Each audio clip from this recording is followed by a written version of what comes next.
Good morning, all students of BSc Agriculture first year, first time. Today my lecture topic on what is fungus and their cell structure or morphology. Means कवक क्या है? अब कवक की जो morphological संरचना बनावट कैसा होता है, इसके बारे में आज का लाइव क्लास में मैं आपके बीच में प्रेजेंट करूंगा। Because this topic is a most important in case of principle of plant pathology and the fundamentals of plant pathology in 15 committee and the 14 committee course outline. So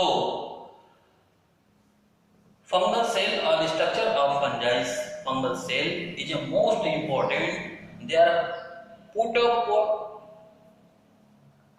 early in session of 2015-16 and 17-18 year of examination.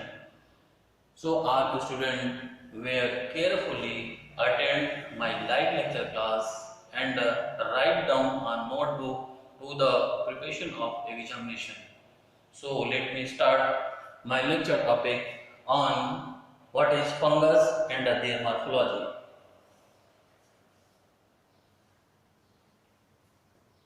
The fungi are eukaryotic achlorophyllous uni or multicellular microorganisms whose somatic structure are usually filamentous and branched. However, some fungal are plasmodial and have cell wall. The cell wall of fungus composed of cellulose, chitin or both. They are usually reproduced by division of vegetative cells and well-defined asexual and sexual spore by the method of asexual reproduction and sexual reproduction. So this concept I have present in front of you which related what is fungus. Fungus क्या है, इसका concept and definition मैं आपके बीच में present किया। इसमें मैं English में प्रेजेंट किया, जिसको मैं हिंदी में एक बार आपके बीच में प्रेजेंट कर दे रहा हूं कि fungi are eukaryotic. Eukaryotic means true cell microorganism होता है। एक क्लोरोफिल एब्सेंट होता है। यूनी और मल्टी सेलुलर एक कोशिकी से बहुकोशिकी होता है। माइक्रो ऑर्गेनिज्म सूक्ष्म जीव है।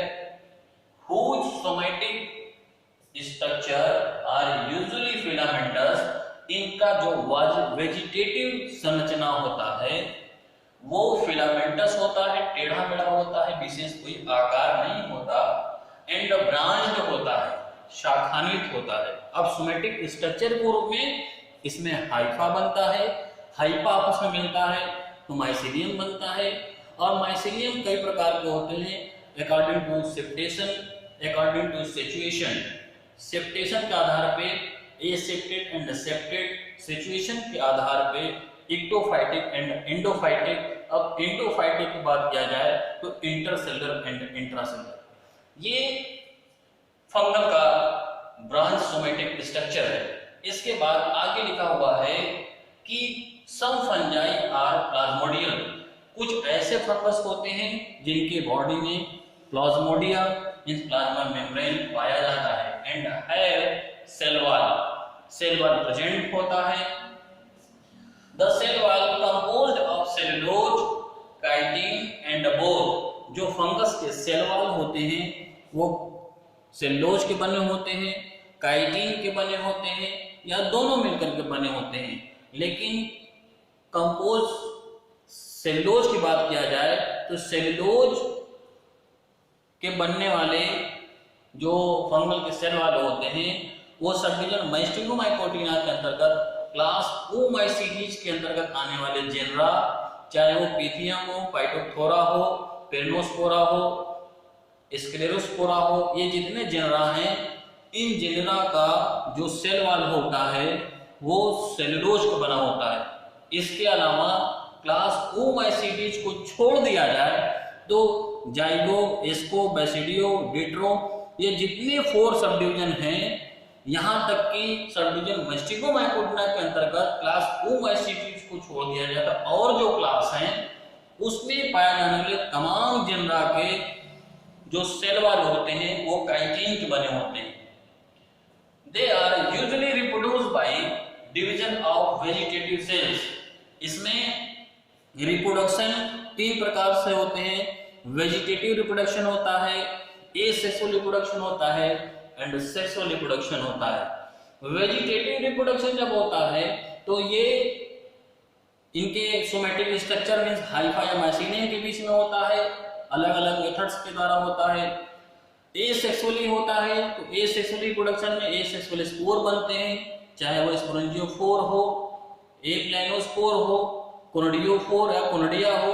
ये एसेक्सुअल रिप्रोडक्शन स्पोरुलेशन के द्वारा होता है।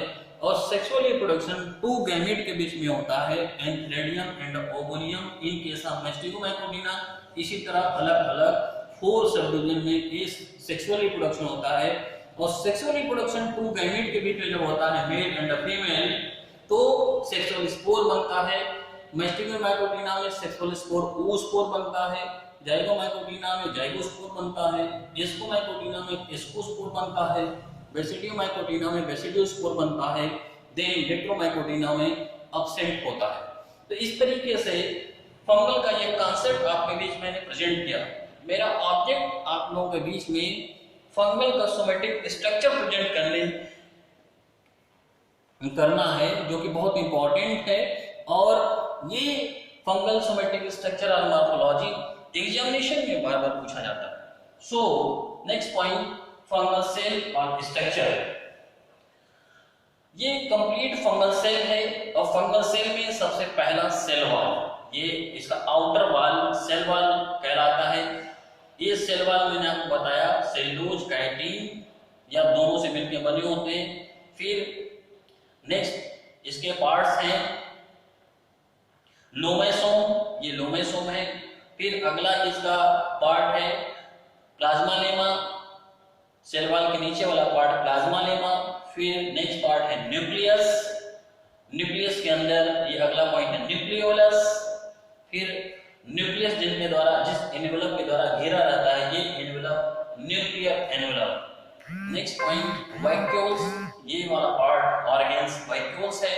नेक्स्ट इस ऑर्गेन्स को राइबोसोम्स, नेक्स्ट इस ऑर्गेन्स को ग्लाइकोजन कहते हैं। नेक्स्ट इस वाले ऑर्गेन्स को एंडोप्लाज्मिक रेटिकुलम, देन इस और ये जो ऑर्गेन्स है माइटोकॉन्ड्रिया। ये इसके डिटेल्स डायग्राम है जो आपके बीच में मैंने रखा। ये डायग्राम आप केयरफुली वॉच करिए, रिकॉर्ड को नोट करिए। Details knowledge I have present in front of you which related to fungal cell or morphology of fungal cell.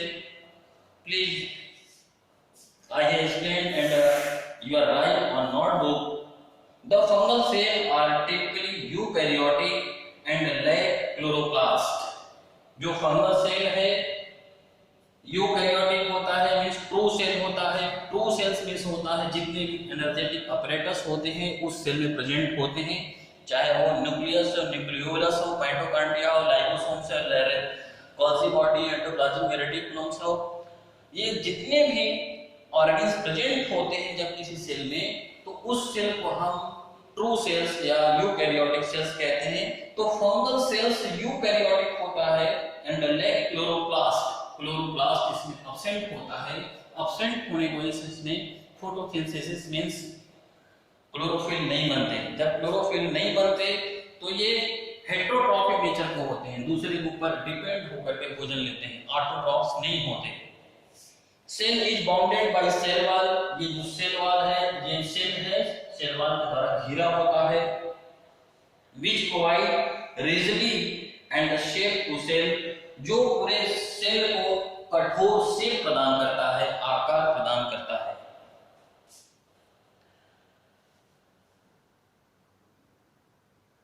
shape to the cell is the outmost membrane of cell consisting of more than one layer with fibrous structure and made of chitin, cellulose or both.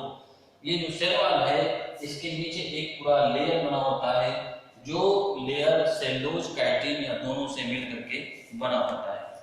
Next, the layer surrounded by cytoplasm. Cytoplasm उसके नीचे का जो layer होता है cytoplasm कहलाता है। The cytoplasm called cytoplasmic membrane, जो कि प्लाज्मा मेम्ब्रेन में साइटोप्लाज्मिक मेम्ब्रेन है आपके बीच में लिखा, इसके नीचे वाला लेयर साइटोप्लाज्मिक मेम्ब्रेन कहलाता है। और plasma lemma, cytoplasmic membrane also called plasma lemma. The protoplasm contain a true nucleus surrounded by two layered membrane with nucleus. इसके अंदर साइटोप्लाज्म के अंदर न्यूक्लियस पाया जाता है और nucleus two layer nuclear envelope या न्यूक्लियर मेम्ब्रेन के द्वारा घिरा होता है। Cytoplasm and other inclusion, endoplasmic reticulum is not well developed. जो एंडोप्लाज्मिक रेटिकुलम है ये डेवलप नहीं होता, अनडेवलप होता है। And it may be rough coated with the ribosome और स्मूथ विदाउट राइबोसोम्स। ये रफ होता है, खुरदरा होता है और आउटर विद राइबोसोम के द्वारा इसके चारों तरफ राइबोसोम पाए जाते हैं। ये राइबोसोम है, ये इसके चारों तरफ राइबोसोम्स पाए जाते हैं। Ribosome are proteinaceous bodies scattered all over cytoplasm. इस साइटोप्लाज्म में ये राइबोसोम हर जगह पूरा बिखरे हुए होते हैं। स्कैटर्ड मींस बिखरा हुआ, फैला हुआ होते हैं।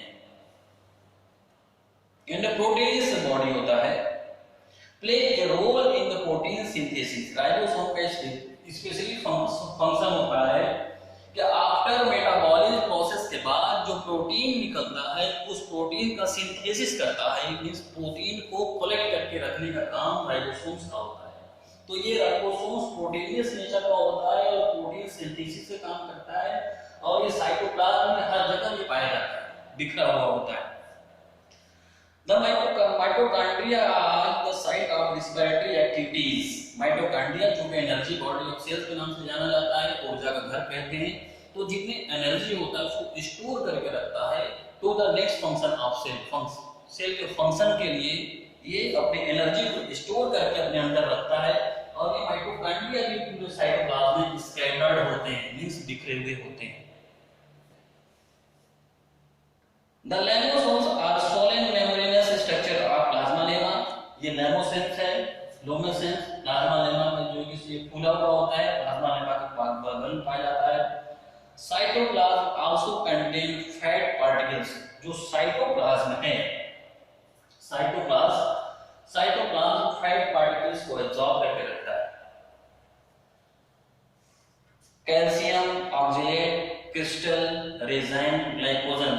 जो साइटोप्लाज्म है जो फैट के रूप में, जैसे कैल्शियम ऑक्सलेट है, कैल्शियम ऑक्सलेट क्रिस्टल है, रेजाइन है, ग्लाइकोजन है, ये तमाम ये प्लाज्मा साइटोप्लाज्म कहते हैं। ये साइटोप्लाज्म अपने अंदर स्टोर करके रखता है। तो briefly I have briefly present knowledge on the topic of fungal cell structure in front of you. So very carefully watch and see my live lecture and write down on notebook in ounce and prepare for examination.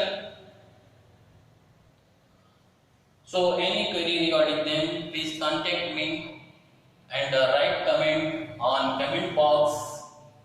So today my lecture finally finished in front of you. Any query, please